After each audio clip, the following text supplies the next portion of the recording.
Dia 182, segundo Reis, capítulo 18, do versículo 13 ao capítulo 19, versículo 37. No 14º ano do reinado de Ezequias, Senaqueribe, rei da Assíria, atacou todas as cidades fortificadas de Judá e as conquistou. Então Ezequias, rei de Judá, enviou mensageiros ao rei da Síria, que estava em Laques, dizendo: Eu errei, pare de me atacar e eu cumprirei tudo o que você me impuser. Então o rei da Síria impôs a Ezequias, rei de Judá, um tributo de 10 toneladas de prata e 1 tonelada de ouro. Ezequias deu toda a prata que havia na casa do Senhor e nos tesouros do palácio real. Foi quando Ezequias arrancou o ouro que havia nas portas do templo do Senhor e nas ombreiras, o ouro com que ele, o rei de Judá, as havia revestido, e o deu ao rei da Síria. Mas o rei da Síria, que estava em Laques, enviou Tartã, Rabsares e Rabsaque com um grande exército ao rei Ezequias em Jerusalém. Eles vieram a Jerusalém e, quando chegaram, pararam na extremidade do aqueduto do tanque superior, junto ao caminho do campo do lavandeiro. Mandaram chamar o rei, e quem saiu ao encontro deles foram Eliaquim, filho de Ilquias, o responsável pelo palácio, Sebna, o escrivão, e Joá, filho de Asaf, o cronista. Rabsaque disse: Digam a Ezequias, assim diz o rei da Assíria, que confiança é essa que você tem? Bem posso dizer que o seu conselho e o seu poder para a guerra são meras palavras. Em quem você está confiando agora para que se rebele contra mim? Você confia nesse bordão de caniço esmagado que é o Egito? Se alguém se apoiar no caniço, ele vai espetar e furar a mão. Assim é Faraó, rei do Egito, para todos os que nele confiam. Mas se vocês me dizem, confiamos no Senhor nosso Deus, eu pergunto, não é esse aquele cujos lugares altos e altares Ezequias removeu, dizendo a Judá e a Jerusalém que deveriam adorar somente diante do altar em Jerusalém? Agora, pois, comprometa-se com meu senhor, o rei da Síria, e eu lhe darei 2.000 cavalos, se você puder achar cavaleiros para montá-los. Como você poderia repelir um oficial do meu senhor, o rei, mesmo que seja um dos menores, e confiar no Egito para obter carros de guerra e cavaleiros? Será que você pensa que é sem consentimento do Senhor Deus que eu vim contra este lugar para o destruir? Foi o próprio Senhor que ordenou que eu atacasse esta terra e a destruísse. Então Eliaquim, filho de Ilquias, Sebna e Joá disseram a Rabsaque: Por favor, fale com estes seus servos em aramaico, porque nós o entendemos. Não fale em hebraico aos ouvidos do povo que está sobre a muralha. Mas Rabsaque lhe respondeu: Você pensa que o meu senhor me enviou para dizer estas palavras apenas a você e ao seu rei? Ele me enviou para falar também aos homens que estão sentados sobre a muralha e que, junto com vocês, terão de comer do seu próprio excremento e beber a sua própria urina.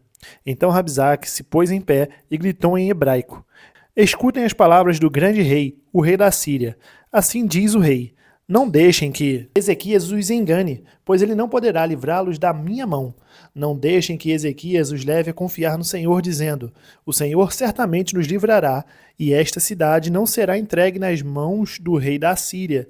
Nem deem ouvidos a Ezequias, porque assim diz o rei da Síria: Façam as pazes comigo e se entreguem. Então cada um comerá da sua própria videira e da sua própria figueira, e beberá a água da sua própria cisterna, até que eu venha e os leve para uma terra como a de vocês, terra de cereal e de vinho, terra de pão e de vinhas, terra de ovelhas e de mel, para que vocês vivam e não morram.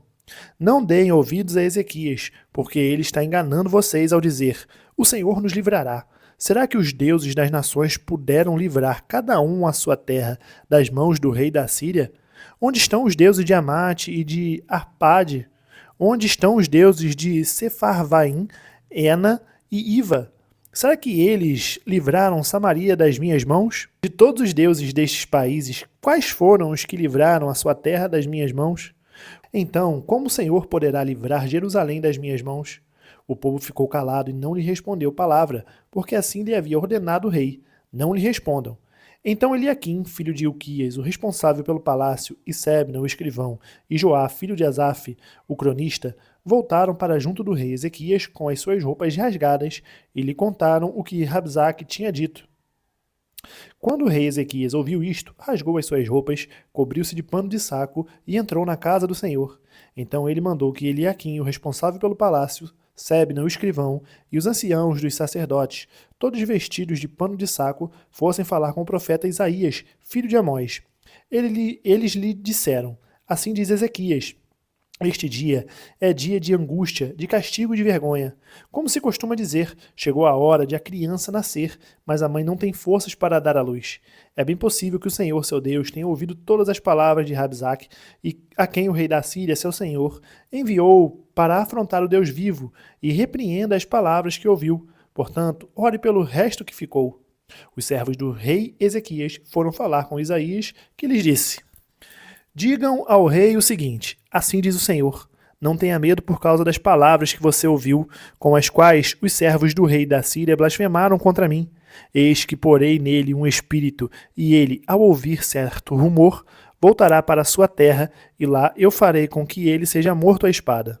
Rabsaque voltou e encontrou o rei da Síria lutando contra Libna, pois tinha ouvido que o rei já se havia retirado de Laques. Quando o rei ouviu dizer que Tiraca, rei da Etiópia, havia saído para guerrear contra ele, mandou de novo mensageiros a Ezequias com esta missão: Digam a Ezequias, rei de Judá, não deixe que o seu Deus, em quem você confia, o engane ao dizer: Jerusalém não será entregue nas mãos do rei da Síria. Você já ouviu o que os reis da Síria fizeram com todas as terras, como as destruíram totalmente. E você pensa que poderá escapar? Será que os deuses das nações livraram os povos que os meus pais destruíram, Gozã, Arã, Rezefe e os filhos de Éden que estavam em Telassar? Onde está o rei de Amate, o rei de Arpade e o rei da cidade de Serfavaim, de Ena e de Iva? Ezequias recebeu a carta das mãos dos mensageiros e a leu. Então Ezequias subiu à casa do Senhor e estendeu a carta diante do Senhor. Ezequias orou diante do Senhor, dizendo: Ó Senhor, Deus de Israel, que estás entronizado acima dos querubins, somente tu és o Deus de todos os reinos da terra. Tu fizeste os céus e a terra. Inclina, ó Senhor, os ouvidos e ouve. Abre, Senhor, os ouvidos e vê. Ouve as palavras de Senaqueribe, as quais ele enviou para afrontar o Deus vivo. É verdade, Senhor, que os reis da Síria assolaram todas as nações e suas terras e lançaram no fogo os deuses deles, porque não eram deuses, mas objetos de madeira e pedra, feitos por mãos humanas. Por isso os destruíram.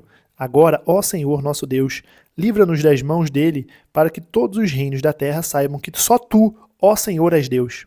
Então Isaías, filho de Amós, mandou dizer a Ezequias: Assim diz o Senhor, o Deus de Israel: Eu ouvi a oração que você me fez a respeito de Senaqueribe, rei da Síria, e esta é a palavra que o Senhor falou a respeito dele. A virgem, a filha de Sião, desdenha e zomba de você. A filha de Jerusalém maneia a cabeça atrás de você, a quem você afrontou e de quem blasfemou. E contra quem você levantou a voz e ergueu os olhos com arrogância? Contra o Santo de Israel. Por meio dos seus mensageiros, você afrontou o Senhor e disse: Com a multidão dos meus carros de guerra, eu subi ao alto dos montes, ao mais interior do Líbano. Com a multidão dos meus carros de guerra, eu subi ao alto dos montes, ao mais interior do Líbano. Cortei os seus altos cedros e os seus melhores ciprestes. Cheguei aos seus abrigos mais distantes, ao seu denso bosque. Eu mesmo cavei e bebi as águas de estrangeiros. Com as plantas de meus pés, sequei todos os rios do Egito. Por acaso você não ouviu que há muito tempo eu, o Senhor, determinei estas coisas e que já desde os dias remotos as tinha planejado? Agora eu as faço acontecer. Eu quis que você reduzisse a montões de ruínas as cidades fortificadas. Por isso os seus moradores debilitados andaram cheios de temor e envergonhados, tornaram-se como a erva do campo e a erva verde, o capim dos telhados e o cereal queimado antes de amadurecer. Mas eu sei onde você está. Conheço o seu sair e o seu entrar, e o seu furor contra mim. Por causa do seu furor contra mim, e porque a sua arrogância subiu até os meus ouvidos, eis que porei o meu anzol no seu nariz e o meu freio na sua boca, e farei você voltar pelo caminho por onde veio. E isto será o sinal para você, rei Ezequias. Neste ano se comerá o que nascer espontaneamente, e no segundo ano o que daí proceder. Mas no terceiro ano semeiem e colham, plantem vinhas e comam seus frutos. Aqueles da casa de Judá que escaparam e ficaram como remanescente tornarão a lançar raízes e a dar frutos, porque de Jerusalém sairá o remanescente e do monte Sião o que escapou. O zelo do Senhor fará isto. Portanto, assim diz o Senhor a respeito do rei da Assíria. Ele não entrará nesta cidade, nem lançará nela flecha alguma. Não virá diante dela com escudo, nem construirá rampas de ataque contra ela. Pelo caminho por onde vier, por esse voltará. Mas nesta cidade não entrará, diz o Senhor. Porque eu defenderei esta cidade para a livrar, por amor de mim e por amor de meu servo Davi. Naquela mesma noite, o anjo do Senhor saiu e matou 185.000 homens no arraial dos assírios. De manhã, quando os restantes se levantaram, lá estavam todos aqueles cadáveres. Então, Senaqueribe, rei da Assíria, levantou o acampamento, foi embora, voltou para Nínive e por lá ficou. Certo dia, quando ele estava adorando no templo de seu deus Nisroque, os seus filhos Adrameleque e Sarezer o mataram à espada. Depois fugiram para a terra de Ararat, e Esar-Adom, filho de Senaqueribe, reinou em seu lugar. Atos capítulo 21, do versículo 1 ao 16. Depois de nos separarmos deles, navegamos diretamente para a ilha de Cós. No dia seguinte, chegamos a Rhodes e dali fomos a Pátara. Encontrando um navio que ia para a Fenícia, embarcamos nele, seguindo viagem. Quando a ilha de Chipre já estava à vista, deixando à esquerda, navegamos para a Síria e chegamos a Tiro, pois o navio devia ser descarregado ali. Encontrando os discípulos, permanecemos lá durante 7 dias. Movidos pelo Espírito, eles recomendavam a Paulo que não fosse a Jerusalém. Passados aqueles dias, saímos para continuar a viagem. Todos os discípulos, cada um com a sua mulher e os seus filhos, nos acompanharam até fora da cidade, e ajoelhados na praia, oramos. Despedindo-nos uns dos outros, embarcamos, e eles voltaram para casa. Quanto a nós, concluindo a viagem iniciada em Tiro, chegamos a Ptolemaida, onde saudamos os irmãos, passando um dia com eles. No dia seguinte, partimos e fomos para Cesareia, e entrando na casa de Felipe, o evangelista, que era um dos 7, ficamos com ele. Filipe tinha 4 filhas solteiras que profetizavam. Demorando-nos ali alguns dias, veio da Judéia um profeta chamado Ágabo, que, aproximando-se de nós, pegou o cinto de Paulo e, amarrando com ele os próprios pés e mãos, declarou: Assim diz o Espírito Santo, é isto que os judeus em Jerusalém farão ao dono deste cinto, para entregá-lo nas mãos dos gentios. Quando ouvimos estas palavras, tanto nós como os daquele lugar rogamos a Paulo que não fosse a Jerusalém. Mas ele respondeu: O que estão fazendo ao chorar assim e partir o meu coração? Pois estou pronto não só para ser preso, mas até para morrer em Jerusalém pelo nome do Senhor Jesus. Como Paulo não se deixou persuadir conformados, dissemos: Seja feita a vontade do Senhor. Passados aqueles dias, tendo feito os preparativos, fomos para Jerusalém. Alguns dos discípulos também vieram de Cesareia conosco, trazendo consigo Nasson, natural de Chipre, velho discípulo, com quem nos deveríamos hospedar. Salmos capítulo 149, do versículo 1 ao 9. Aleluia! Cantem ao Senhor um cântico novo. Cantem o seu louvor na Assembleia dos Santos. Alegre-se Israel no seu Criador. Exultem no seu Rei os filhos de Sião. Louvem o nome do Senhor com danças. Cantem-lhe salmos ao som de tamborins e harpas.